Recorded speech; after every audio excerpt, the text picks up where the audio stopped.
हमारा विषय है भारतीय एवं पाश्चात्य काव्य शास्त्र।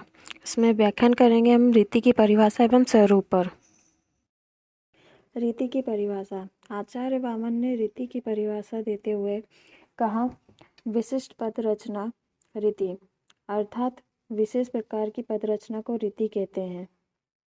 संस्कृत साहित्य में रीति शब्द का प्रयोग सर्वप्रथम आचार्य वामन ने किया था। रीति की विवेचना। उत्तर मध्यकाल को रीतिकाल नाम से संबोधित करने वालों में आचार्य रामचंद्र शुक्ल, हजारी प्रसाद द्विवेदी, डॉक्टर नागेंद्र आदि प्रमुख हैं। सर्वप्रथम आचार्य शुक्ल ने हिंदी साहित्य का इतिहास नामक ग्रंथ में उत्तर मध्यकाल को रीतिकाल नाम प्रदान किया। बाद में हजारी प्रसाद द्विवेदी, डॉक्टर नागेंद्र आदि विद्वानों ने भी इसी नाम का समर्थन किया।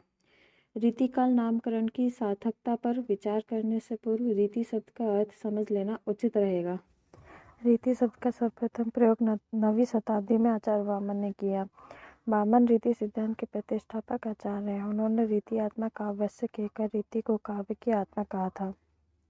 रीति को परिभाषित करते हुए उन्होंने लिखा था, विशिष्ट पद रचना रीति है, अर्थात विशिष्ट प्रकार से की गई पदों की रचना रीति है। आचार्य भरत ने इस प्रवृत्ति को भाषाचार से जोड़ा और परिवेश, रहन सहन तथा भाषाचार के आधार पर इसे 4 भागों में विभक्त किया। दक्षिणार्थ, जो कि महाराष्ट्र विदर्भ प्रदेश में है, औद्री, मागधी वंश, कलिंग, उड़ीसा, मिथिला, मगध। पांचाली है, पांचाल, शोषण, कश्मीर, भद्र। अवंतिका, अवंती, मालव, सिंधु, सौराष्ट्र। इस प्रकार आचार्य भरत ने संपूर्ण महाराष्ट्र के रहन सहन, भाषा एवं आचरण के आधार पर उनकी वृत्तियों एवं प्रवृत्तियों का निरूपण किया। हिंदी के रीति शब्द का इस अर्थ से कोई सीधा संबंध प्रतीत नहीं होता। हिंदी में सामान्यतः रीति शब्द का इस अर्थ प्रणाली, तरीका तथा ढंग किया जाता है, किंतु अर्थ भी रीति काल शब्द में प्रयुक्त रीति के व्यापक अर्थ के अनुरूप नहीं है। संस्कृत में रीति शब्द का एक भिन्न अर्थ में भी प्रयोग हुआ है। भोज ने रीति के लिए पंथ शब्द का प्रयोग किया। उन्होंने ऋगतो धातु से रीति शब्द की व्युत्पत्ति मानते हुए रीति शब्द को पंथ या काव्य मार्ग का पर्याय बताया। इस प्रकार संस्कृत में रीति शब्द 2 अर्थों में प्रयुक्त होता रहा है। प्रथम काव्यात्मा तथा विशिष्ट पद रचना के अर्थ में और द्वितीय काव्य रचना पद्धति के रूप में। हिंदी में रीति का दोनों अर्थों में प्रयोग हुआ है। हिंदी आचार्यों ने रीति सिद्धांत का विवेचन तो किया ही, साथ ही रीति शब्द को काव्य रचना पद्धति तथा काव्य रचना के निर्देशक शास्त्र के रूप में भी ग्रहण किया। शुक्ल जी का मत था कि जिसने रीति ग्रंथ की रचना की हो, केवल वही रीति कवि नहीं है, अपितु जिसका काव्य के प्रति दृष्टिकोण रीतिवद् हो, वह भी रीति कवि है। रीति के व्यापक अर्थ को स्वीकार कर लेने पर इस युग को रीति काल नाम से संबोधित करने में कोई बाधा नहीं रहती। रीति काल में रीति शब्द अकेला प्रयुक्त नहीं हुआ है, अपितु कवित्व रीति, छंद रीति, कविपंथ, मुक्तक रीति आदि रूपों में विशेषण युक्त होकर प्रयुक्त हुआ। आचार्य रामचंद्र शुक्ल ने रीति शब्द का आविष्कार नहीं किया, अपितु इस शब्द को शास्त्रीय और वैज्ञानिक विधान दिया। शुक्ल जी से पूर्व भी रीति शब्द का प्रयोग होता रहा है। शुक्ल जी ने रीति को केवल श्रेणी के अर्थ में ही नहीं, अपितु एक दृष्टिकोण के अर्थ में स्वीकार किया। इस युग के साहित्य का एक बड़ा अंश काव्यशास्त्र के सैद्धांतिक विवेचन से संबंधित है और शेष उसी पर आधारित काव्य है। अतः ऐसे काव्य को रीतिवद् और रीति सिद्ध काव्य कहा जा सकता है। तीसरी प्रकार का काव्य ऐसा है जो न लक्षण ग्रंथों के निर्देशानुसार लिखा गया है और न काव्य शास्त्र का विवेचन करने वाला है। इस वर्ग के काव्य को रीति मुक्त काव्य कहा जा सकता है। इस प्रकार रीति काल का एक व्यापक एवं समर्थ नामकरण है, जिसमें इस युग की अधिकांश प्रवृत्तियों का समावेश हो जाता है।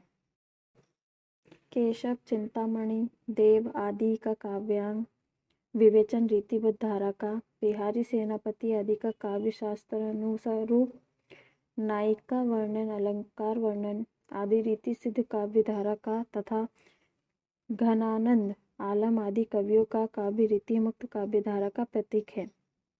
इस प्रकार हम देखते हैं कि रीति इस युग की व्यापक प्रवृत्ति थी। वस्तुतः इस काल की कविता एक रीति विशेष में, एक धारा विशेष में बद्ध थी। चाहे काव्य शास्त्र विवेचन हो, चाहे श्रृंगार वर्णन, सभी की एक निश्चित पद्धति थी। सभी एक रीति विशेष से लिखे जाते थे। भरत मुनि ने नाट्य शास्त्र में रीति का प्रत्यक्ष वर्णन न कर विभिन्न प्रदेशों में प्रचलित 4 वृत्तियों का उल्लेख किया है। आवंती, दक्षिणात्य, अर्धमागधी, पांचाली। भामा ने 2 काव्य माने, एक बेदर्भ, दूसरा गौड़। इस प्रकार काव्य शब्द का प्रयोग उन्होंने रीति के अर्थ में किया। भामा ने गुण और रीति का कोई मौलिक संबंध नहीं माना। उन्होंने रीति की प्रादेशिकता पर आघात किया। आनंद बर्धन ने रीति को संघटना का नाम दिया। संघटना से तात्पर्य सम्यक घटना अथवा यथोचित घटना। इसे समास से संबंध मानकर इसके 3 रूप स्वीकार किए, असमासा, अल्प समासा और दीर्घ समासा। उनके अनुसार संघटना का कार्य है गुणों में आश्रित रहकर रस को व्यक्त करना। मम्मट ने नियत वर्णों का रस व्यापार वृत्ति को रीति कहा है। विश्वनाथ ने पदों की संघटना को रीति कहा है, अर्थात सप्तगुण तथा समस्त पदावली का महत्व स्थापित किया। वे इसे अंग संधान, शारीरिक गठन के समान कहा है। ये वैदर्भी, गौड़ी, पांचाली और लाटी के समर्थक हैं। रीति के स्वरूप 3 हैं, वैदर्भी, गौड़ी और पांचाली। पहला है वैदर्भी। माधुर्य गुण के व्यंजक वर्णों से युक्त रचना वैदर्भी रीति कहलाती है और यह श्रृंगार, करुण आदि कोमल रसों का उपकार करती है। इसे मम्मट ने उपनागरिकता वृत्ति भी कहा है। दूसरी है गौड़ी रीति। ओज गुण के व्यंजक वर्णों से युक्त रचना गौड़ी रीति कहलाती है और यह रौद्र, वीर आदि कठोर रसों का उपकार करती है। इसे मम्मट ने परुषा वृत्ति भी कहा है। तीसरी पांचाली। माधुर्य और ओज गुणों के व्यंजक वर्णों से अतिरिक्त वर्णों से युक्त रचना पांचाली रीति कहलाती है। इसे मम्मट ने कोमल वृत्ति नाम दिया है। इस प्रकार हमने देखा कि रीति काल कहने से प्राय कोई भी महत्वपूर्ण वस्तुगत विशेषता उपेक्षित नहीं होती और प्रमुख प्रवृत्ति सामने आ जाती है। वह युग रीति पद्धति का था। यह धारणा वास्तविक रूप से सही है। वामन सम्मत रीति एक विशिष्ट प्रकार की पद रचना है जो गुणों से निर्मित होती है तथा गुण पर आश्रित रूप से रीति को काव्य की आत्मा माना है। इसी आधार पर आनंद बर्धन ने रीति के स्थान पर संघटना शब्द का प्रयोग कर समासबद्धता से संबंधित माना है। मम्मट ने इसका नया संरक्षण प्रस्तुत किया कि ऐसी पद संघटना रीति कहलाती है जो गुणों पर आश्रित रहकर उस रस का उत्कर्ष करती है।